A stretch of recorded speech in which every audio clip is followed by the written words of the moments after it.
Thanks for tuning in to Steel City Football, the 4-1-2. It's a great day to be a Pittsburgh Steeler. Let's jump right in.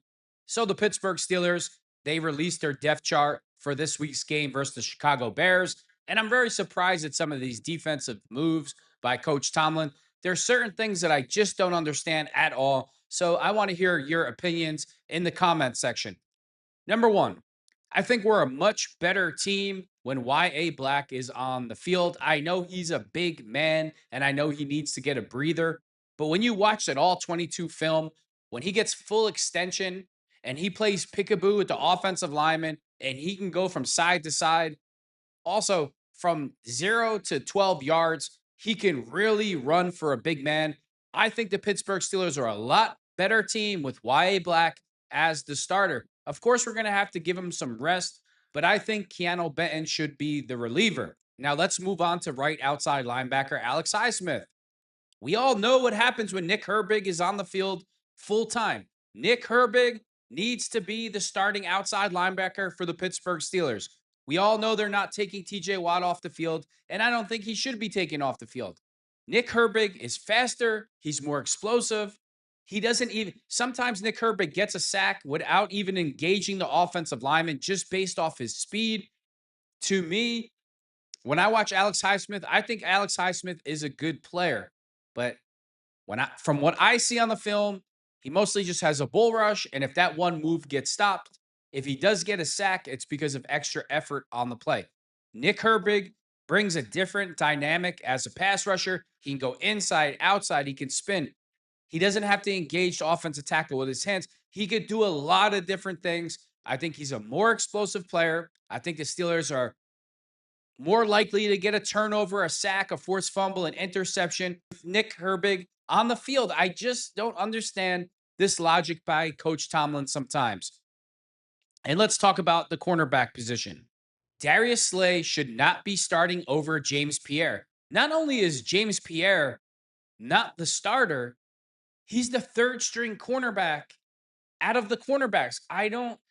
Nobody is going to convince me in a million years that when James Pierre played last week, along with Nick Herbig, and then we had Y.A. Black on the field with Derek Harmon and the rest of the starting defense, the Pittsburgh Steelers were a better defense. We were younger, we were faster, we were more explosive, we were more likely to get sacks and turnovers. We were a better defense. We were more athletic, we were stronger, you name it, across the board. We're a better defense with those three guys as the starters. And we saw the result. I just don't understand. I know Coach Tomlin has loyalty to his players, and that's a good thing, but not when it's a detriment to the team where it's going to cost you football games. How can anybody argue with me what I just said? How can anybody argue that? You're going to tell me that Keanu Benton is a better player than Y.A. Black versus the run? I don't believe that. Yeah, Keanu Benton has played better as of late. He's been getting to the quarterback, but Y.A. Black is an absolute stud and a steal for a seventh round pick. He is an immovable force. And not only is he a immovable force, he is a huge, gigantic man that can run. Don't ever underestimate how well Y.A. Black moves for a man that size. And I'm not saying that Keanu Benton is a small guy. He's 300 pounds. But Y.A. Black, that's a totally different ball game. Another confusing thing that I see is Jabril Peppers. He's absolutely buried on the depth chart. Chuck Clark is in front of him on the depth chart. Sebastian Castro is in front of Jabril Peppers on the depth chart. I mean, when Jabril Peppers played again, I'll say it over and over. When he played against the New England Patriots, he played well. I mean, hey, these are Coach Tomlin's decisions. I'm sure he sees more than me at practice behind the scenes. But the first three guys that I mentioned, Y.A. Black, Nick Herbig, and starting James Pierre, those are no-brainers. To me, that's like, I can't see how anybody could say that I'm wrong. I don't believe that I'm wrong at all. And I think Jabril Peppers, maybe he doesn't know the scheme. Again, I don't know what's going on, but let's just give him the benefit of the doubt. Let's say he knows the scheme and he knows exactly what he's doing. I think he needs to get on the field. I definitely think he should bring in front of Sebastian Castro and Chuck Clark. I mean, Sebastian Castro just came back from being picked up off of practice squad from the Buccaneers, I'm pretty sure. I just don't understand some of these decisions. Peyton Wilson also on pace to set a Steelers record. When you watch the games, Peyton Wilson is always hustling to the ball. He gets to the ball very fast. He gets there in a bad mood. I'm glad he's playing much better than week 1 and week 2. Hey, I shouldn't even say that because I'm not sure exactly whose assignments are what, but it appears to be that Peyton Wilson is playing much better football than in week 1 and 2. In his second season with the Pittsburgh Steelers, linebacker Peyton Wilson could set a record. Through 10 games, Wilson has 84 combined tackles. That puts him on pace to finish with 142 for the season. If so, that would set the franchise single season record. Here's the current leaderboard per Pro Football Reference data. Number 1 was James Farrier in 2003. He had 141 tackles. Lawrence Timmons, 135 in 2010. James Farrier, 133 in 2008. James Farrier, 133 in 2008. Lawrence Timmons, 132 tackles in 2014. And Patrick Queen, 129 tackles in 2024. So you can see that Peyton Wilson is playing very, very well. He's in company of some excellent Pittsburgh Steelers linebackers. And I think sky's the limit for Peyton Wilson. I think he's only going to get better and better the more games that he plays. I love his fire, his tenacity, his toughness, his ruggedness. He's always hustling to the ball. And when you fly to the ball and you hustle downfield and you get there in a bad mood, only good things are going to happen with the chance of forcing turnovers. Somebody that, Peyton Wilson, a lot of people, I'm not saying that you forget, but he's 6'5, 240 pounds and runs a 4.4 40. And when he hits you, he's really not playing games. He brings the lumber and he brings the tenacity that I like to see on the Pittsburgh Steelers defense. And one of the amazing things about Peyton Wilson, he's not playing all the snaps. He's only playing 70% of the defensive snaps this season. Cole Holcomb and Malik Harrison have eaten to his role on base downs, with Wilson primarily playing in nickel. Pittsburgh's lack of dime defense, still sitting at 0 snaps, has provided more chances for Wilson than last season, but he's proven to be around the ball at a high rate. Yes, he's always running to the football. Always. If a running back on another team breaks a tackle, but he gets slowed up for a second, you can always count on Peyton Wilson running to the football and bringing that offensive player down. As a rookie, Wilson notched 78 combined tackles despite playing less than half of the Steelers' snaps. Now he could break the record with a sub 75% snap count rate. His athleticism and range allow him to be around the ball. Just like what I was saying, his effort is outstanding.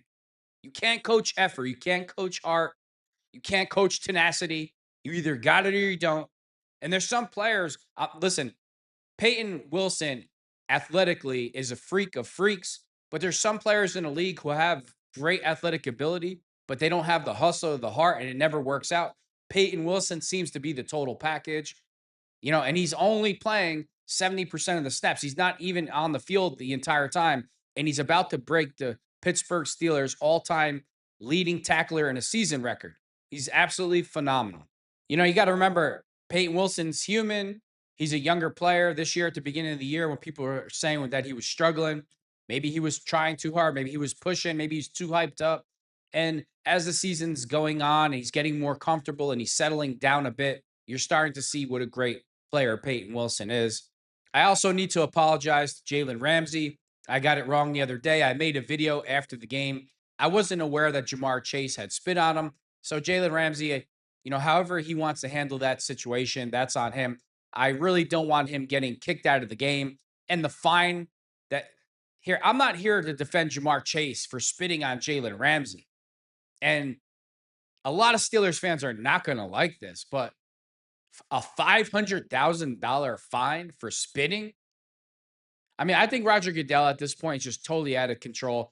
A couple weeks ago, he gave Jerry Jones a $250,000 fine when the Cowboys played the Jets because Jerry Jones gave the fan the finger. I mean, the fine is ridiculous. $500,000. Is Jalen Ramsey going to get some of that money? I hope so. I hope it doesn't all just go to the greedy NFL and greedy Roger Goodell, because that's exactly what it is. Now, did Jamar Chase bring that upon himself with his behavior? Yeah, absolutely. But I think the punishment is a bit excessive, just like all the other punishments in the NFL, particularly because you're not allowed to hit anybody anymore. If you hit somebody hard, all the flags come out. Roger Goodell is a clown. He's single-handedly destroying the NFL, and he just proves my point over and over every single day. None of the Pittsburgh Steelers are going to come out and say this because Jalen Ramsey is their teammate and he was spin on, and it's absolutely disgusting. But I'm sure in the back of their minds are like, man, $500,000, Jesus. I mean, it's ridiculous. I don't think that Jamar Chase should lose that amount of money. I'm sure people are going to disagree with me. We're all entitled to our opinion. Aaron Rodgers' wrist is being evaluated. He fractured his wrist on his non-throwing hand. He wanted to come back into the game versus the Bengals. The training staff wouldn't let him. That's one thing about Aaron Rodgers that people really underestimate is his physical and mental toughness.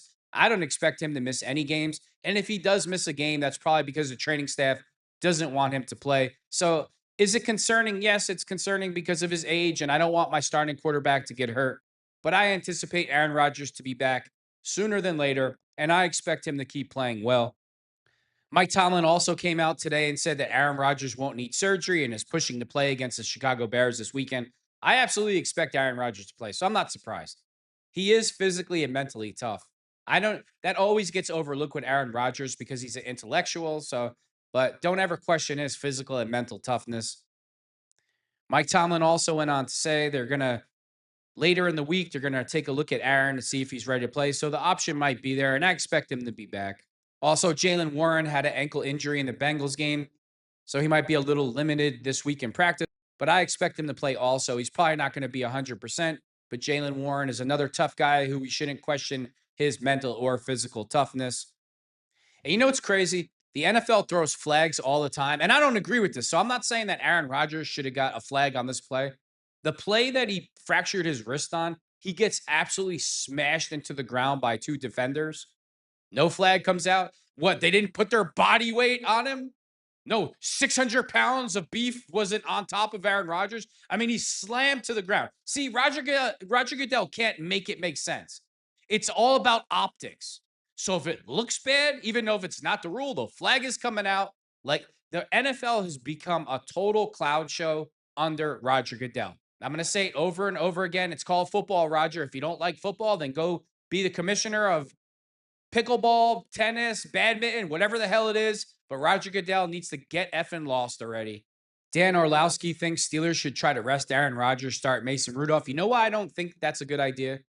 Because as you get older, your body gets colder and you get stiffer and whatever it is. I think it's a good idea if he keeps playing. It's going to keep him loose. It's going to keep him ready to go. Fine. He has a bit of an injury, but it's a small fracture in a wrist on his non-throwing hand. It's for the most part, it's not going to heal until the season's over anyway. So taking Aaron Rodgers out and then he doesn't play for 1 or 2 weeks, and then you're older and you have to get in the rhythm again. Your body's getting used to.